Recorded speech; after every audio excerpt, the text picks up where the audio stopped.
How's it going, folks? This is Aviel Leos from the Children's Court coming to you live from Michigan Troll Studios. And we got to talk about this Democratic debate that just went down. This is Democratic debate number 2 of the second round of Democratic debates. And what did I tell you, folks? I don't think I got too many views on that last video, but I'm going to link in my first video about Tulsi Gabbard and Kamala Harris's labeled collision course. Well, the thumbnail is at least, where I predicted that Kamala Harris and Tulsi Gabbard were gonna butt heads in the future, and it's come to a head like in a catastrophic manner for Kamala Harris. I mean, she was absolutely devastated on that stage. She tried to maneuver through it swiftly. I'll give her that. She didn't stagger when the blow hit her, but the whole nation felt it. Either way, it was very damning for her to be exposed in that manner. Gabbard exposed the fact that she put 1,500 people in jail for smoking weed, and at the same time giggled about smoking weed herself while listening to Tupac when she was in college, which was, man, that was like like an atom bomb, specifically. I mean, it was like an atom bomb, more so. She also added that Kamala kept evidence that would have freed a death row inmate until the courts forced her to hand it over, and said she kept prison inmates past their prison terms so that they could do hard labor. Man, it was just like roundhouse after wheel kicks and uppercuts. It was just, I went on Twitter after that, and like the whole Twitter was saying R.I.P. to Kamala Harris. It was absolutely incredible. She went on to say that, Kamala's talking about all this change and all this stuff that needs to happen to make the lives of Americans better, and minorities and women. But when she was in position to do something, she did nothing, and she actually did the opposite and terrorized minorities, blacks specifically. I believe Latinos were thrown in there too, put us in jail for large amounts of time, and cynically pursued us and kept us in prisons for as long as possible. Absolutely devastating collision course happened, and cataclysmic world-ending events took place on the stage tonight. So that was the big one for me. Tulsi Gabbard, I've already said this in a previous video. Tulsi Gabbard is the only Democratic candidate that is viable to get on a debate stage with Donald Trump in 2020. I mean, to fight for the 2020 presidency. I don't think anybody else on that stage has any chance in hell to beat him. He's way too forward on everything that Americans actually want. I wanted to talk about Yang a little bit. Yang, for the most part, is a good speaker. Where Yang lost me, and where his run for the presidency took a crash, a serious, Mack truck hitting a Kia sedan, was when he said that he essentially said that black people will be street beggars by 2050 unless we have an allowance of $1,000 a month. So basically, we're fucking, excuse my language, we're idiots. There's no way that we can independently recover from the downpour, the downturn of our economic situation. Even though black people are inside the best economic situation that we've ever been since, segregation periods where we had to build everything for ourselves. This was absolutely insulting. I don't know if the rest of the country picked up on it, but he literally said black people's net worth will be zero by 2053. If we want to, give them a fighting chance, we have to give them a free $1,000 a week. Now, listen, I'm all for a free $1,000 a week. I don't think anybody in the country would be against implementing such a thing. But to put forth that the only way for us to survive in the year 2053 is to give us free money is absolutely insulting. I think once this catches on with other black people in America, his run for the presidency is over. It's already over, essentially. I think he's popular in the polls because he keeps saying he wants to give people $1,000 a month, which is popular with me. I'm not against that at all. I think that before he made that debacle, he was second to Tulsi Gabbard in the polls, as far as I'm concerned. But he's out of there now. It was just totally insulting. I think that tribal people, Castro was asked about Flint, Michigan, and how to resolve the relations crises happening inside the United States today, and in particular with black people being the focus inside the debate. He spoke on the subject of it, and he mentioned nothing of black people at all, really, when everybody else did. Everybody else made the disproportionate situation with black people, jobs and housing and everything. They made that the core of what they were talking about, and he just washed over that. So I look at him as a tribal stage prop joke of a candidate. Anyways, Yang's $1,000 a month push, it's like a Chinese knockoff product. Not to be racial with what I'm saying, but it looks good, but it's not the real deal, and it'll break and fall apart a lot faster than the original would. Just like Chinese knockoff iPhone is not going to give you the same quality of a real Apple iPhone.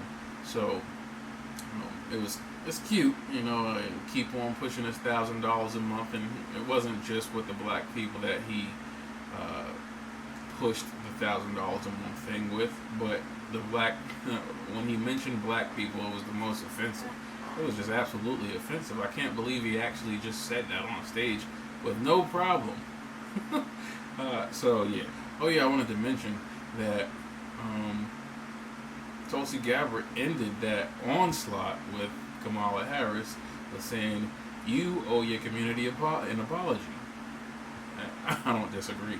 I think Kamala Harris is the biggest fraud on that stage, and that says a lot with Joe Biden being on the stage with her. I got notes here. Give me a second.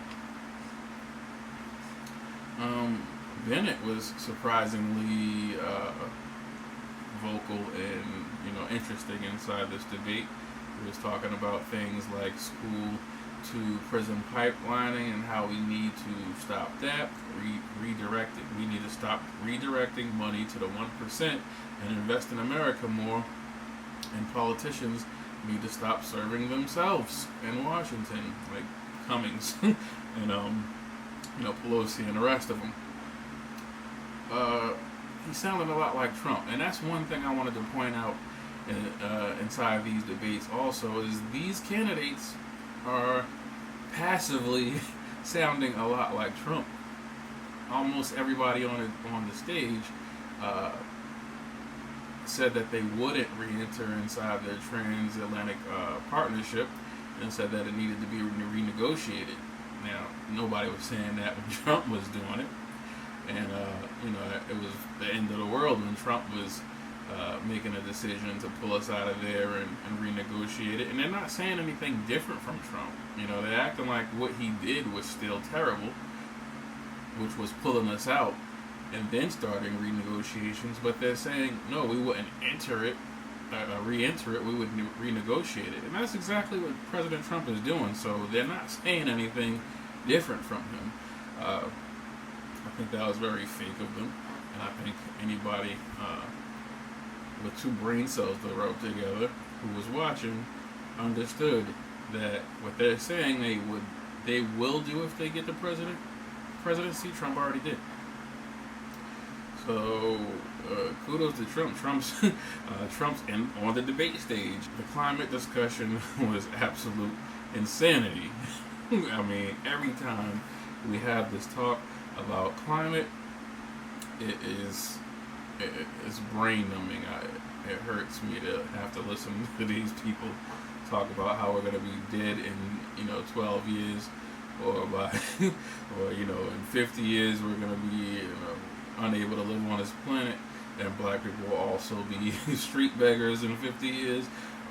Even though black people are enjoying the best economy that we've ever had, or we've had in a very, very long time, we're going to be street beggars in 50 years. I don't get how the two things correlate. How do we enter the best economic place that we've been in decades, and you still predict that we're going to be street beggars in 50 years? It's such a deceitful type of, like, who's making this stuff up? Like, where's this stuff coming from?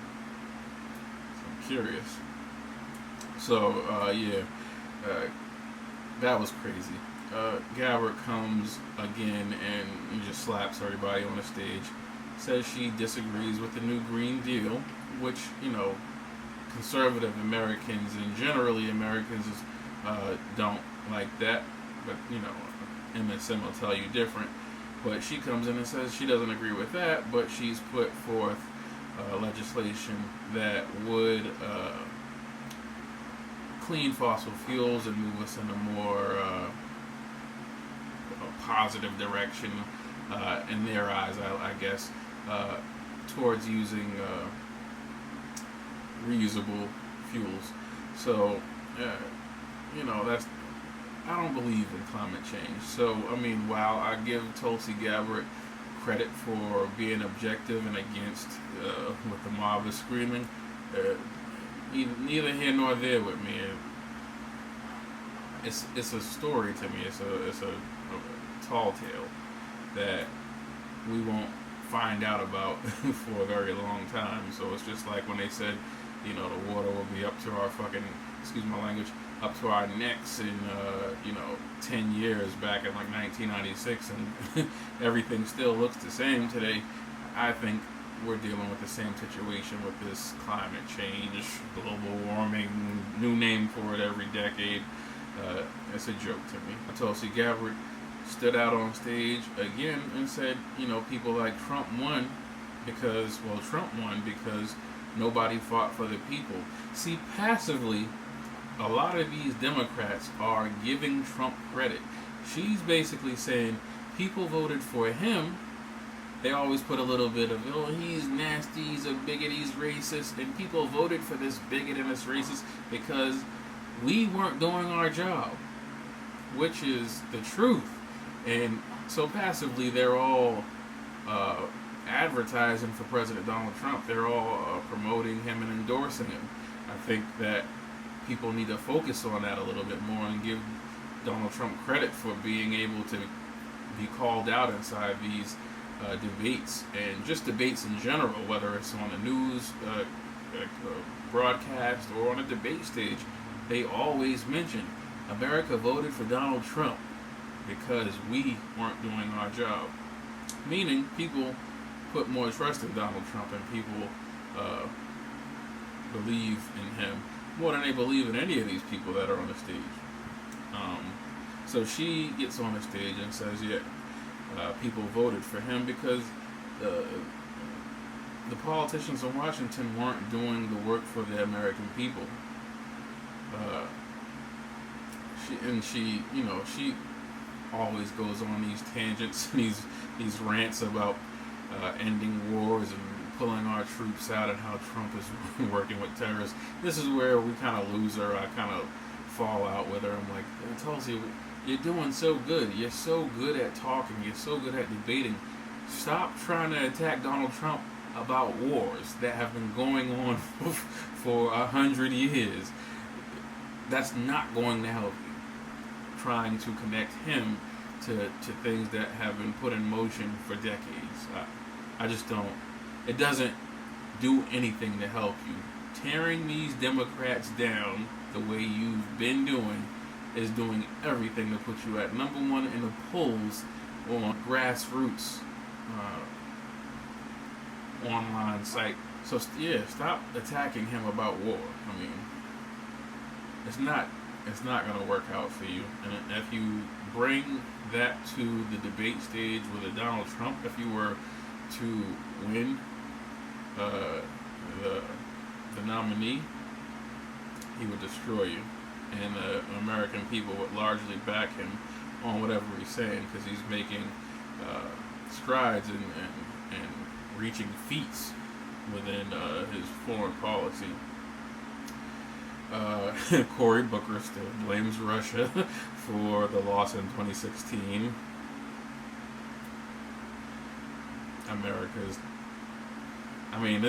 That's like a Washington thing. America has moved past that, and the majority of Americans never believed it in the first place. Castro says that Obama created all of the jobs that we are currently enjoying under Donald Trump. I mean, where does the madness end? Like, how do these people expect to be taken seriously? Again, Tulsi sounds a lot like Trump when she's talking about giving our not wanting to give our sovereignty to the UN.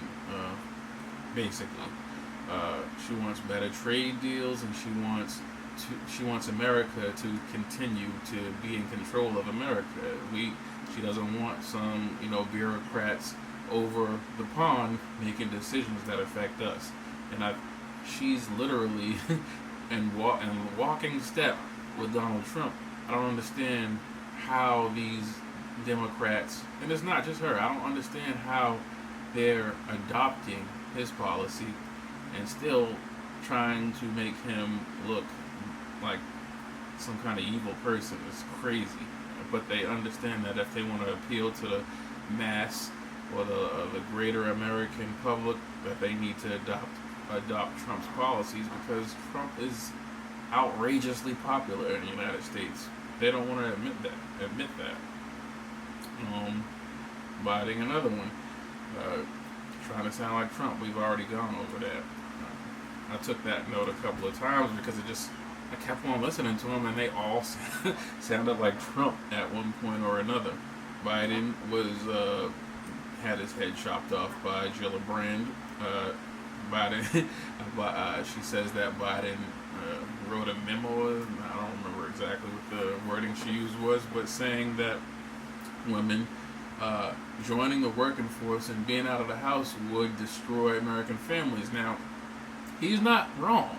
I mean, women being empowered and sent out into the workforce has deteriorated American families. If you look at the Wonder Years and shows of classic, the mother being in the house and taking care of the kids and things while the father was out was a vital part of the family structure. And now that we have women basically taking a man's position of and I'm not talking about necessarily today, because today the family is ruined and women work, men work, kids work. Nobody's like really raising the kids. Rappers and singers are raising the kids more so than the parents. So, but back then he wasn't wrong. And he also said that women working or women outside of the home would be them avoiding their responsibilities. Again, he's not wrong. I mean, feminists and women's rights groups and all that stuff will be against what he said, but he's not wrong. Women leaving the home and joining the workforce on a larger scale has destroyed the family structure. It's not a lie, but again, that's a debate that some women will definitely be on the other side of. But in his defense,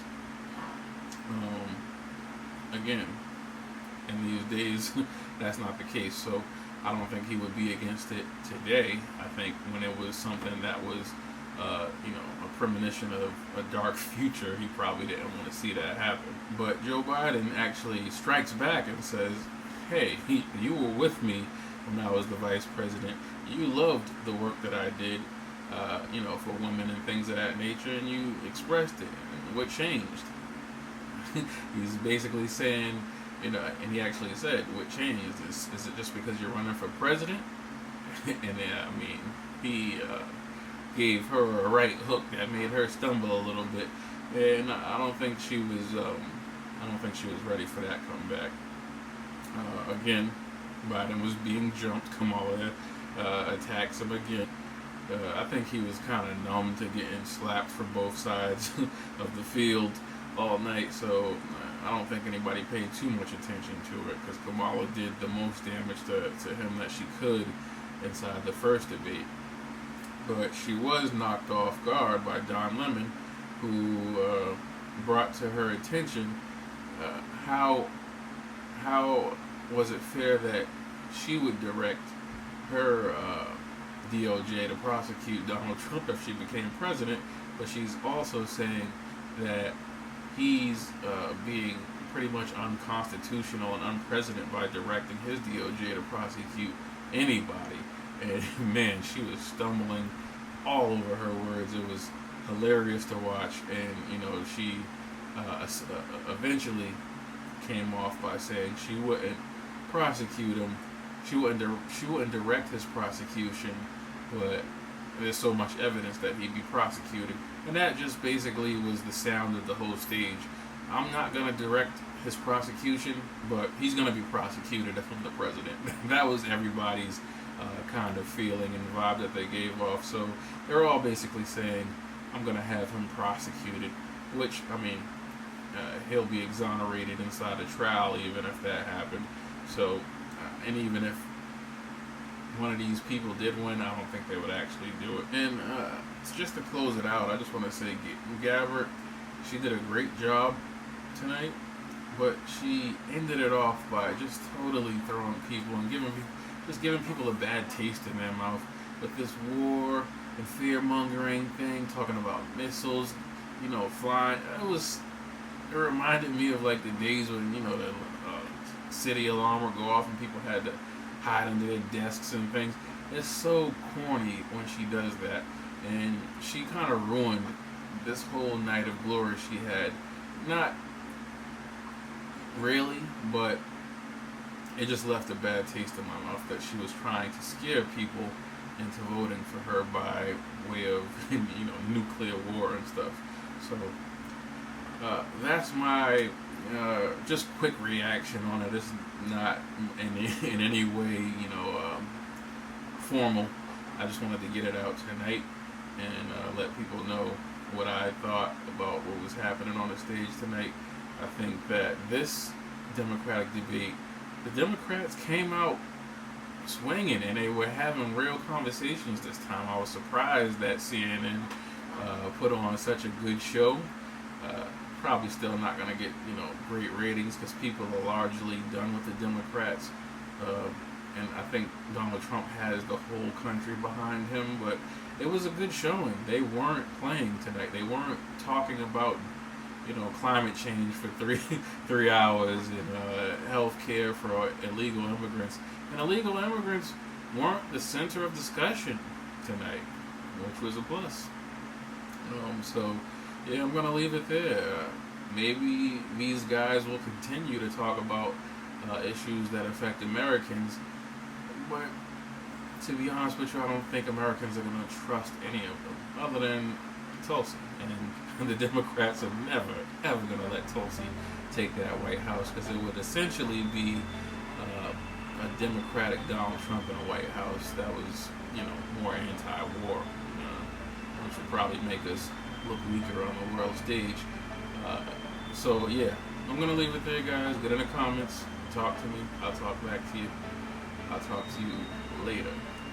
Peace. Black country, young rebels, revolutionaries fighting for what's right. Your thrones are too high, you need to come back down to earth. We're real people, you fall, we still see you. You lost, we won't leave you, I promise that. What the hell does it mean to act your own age? I said forget what's sin, I make my own wave. Prodigy went to his grave, trying to save you niggas from yourself. Black contra men are brave.